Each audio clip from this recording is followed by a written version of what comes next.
Hi everyone and welcome to AN24 TV News. I am Olufunke Olorunfemi. On today's news, the Southern Leaders Forum on Wednesday said that now is the time for Nigeria to be renegotiated along lines. The group of leaders from southern parts of Nigeria made this statement at the joint press conference in Lagos to officially react to President Muhammadu Buhari's national broadcast after his return from medical vacation in London.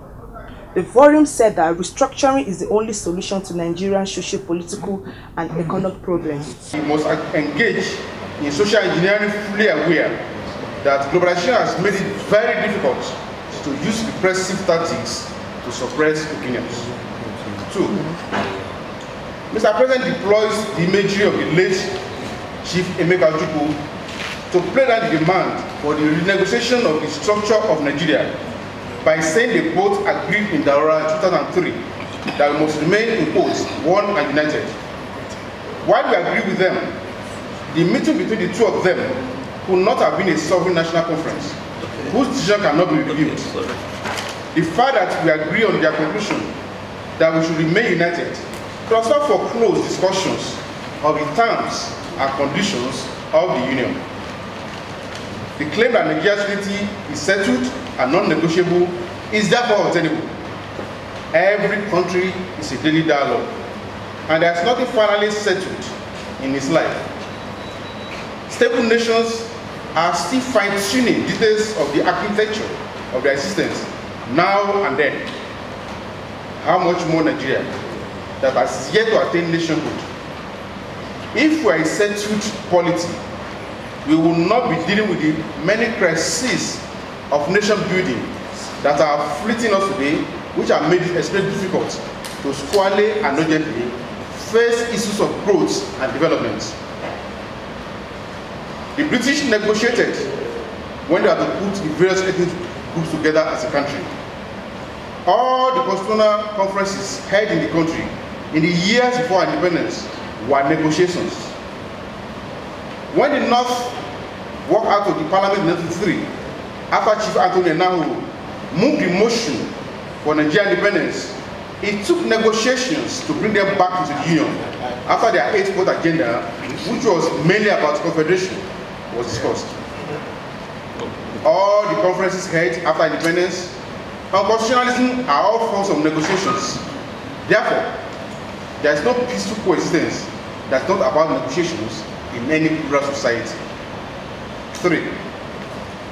The one sentence by the President that every Nigerian can live anywhere without let or hindrance, if meant to address the quick notice given by Arewa youth to people in the North, is rather too short to address the clear and present danger that the unwarranted threat represents. We are distressed by the refusal of the police to comply with the arrest orders given by the Kaduna State Governor and the Vice President while the President was away. Instead of ensuring that these orders are carried out, the President has now come to just make a blank comment on the explosive issue.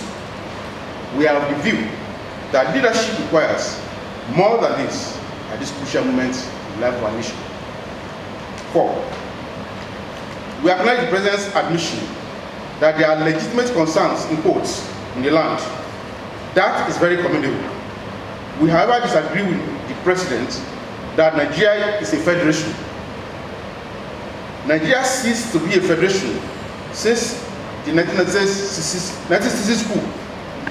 The turning of Nigeria into a unitary constitution, which is not conducive for peace and development in a multi-ethnic country, is what the military imposed 1999 constitution, which lied against itself by saying we the people is all about. This is the taproot of the crisis of nationhood bedeviling Nigeria today.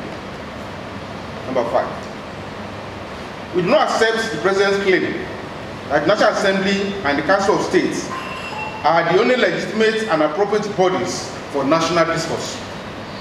While we do not dispute that there are legal bodies, these are legal bodies, we insist they are not appropriate bodies to discuss the social contracts that will bind us together as a nation state.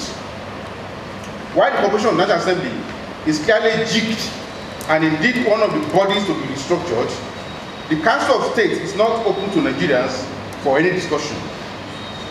If any discourse is to take place on constitutional changes within the democratic framework, Mr. President is the one who has the responsibility to initiate that process. 6.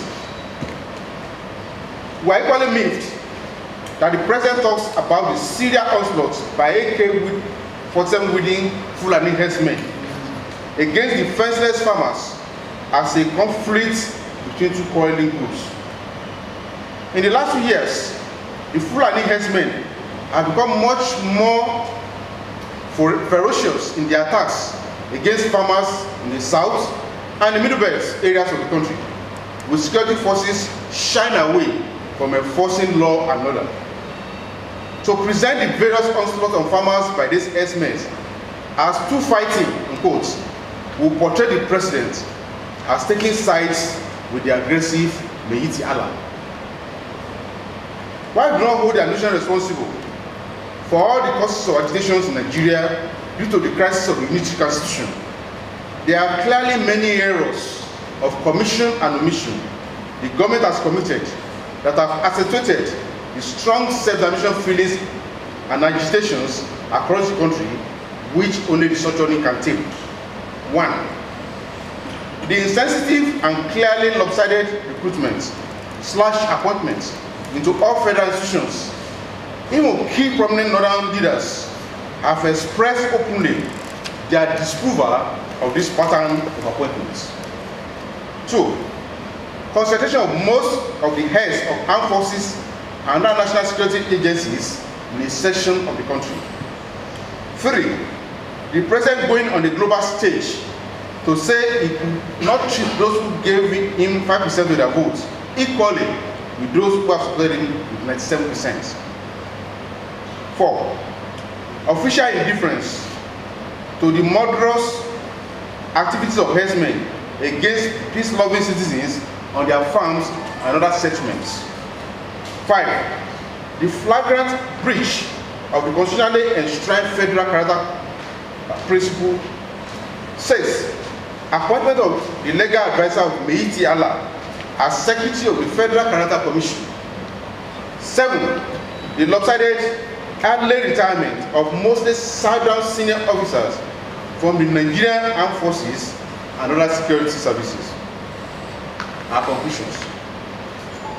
As elders who have spent most of our lives fighting for the unity of the country based on justice, fairness, and equity, we call on the President to realize that the country is in a very bad shape at the moment and requires statesmanship and not ethnic, religious, regional, and political partisanships. This is time to renegotiate Nigeria along federal lines negotiated by our founding fathers to stem the tide of separatist feelings and agitations. This is why we do not accept that it portrays the president in a favorable light to be away for a long period only to return to a badly fractured country and avoid promoting a new dialogue for a better, just, inclusive, and peaceful country. Signed, Chief E.K. Clark and Chief A.K. Oxford for the South-South, Chief Inia Nwodo and Professor Joy Uruku for the South-East, Chief R.F. Fashionti and Chief Ayo Adebanjo for the Southwest.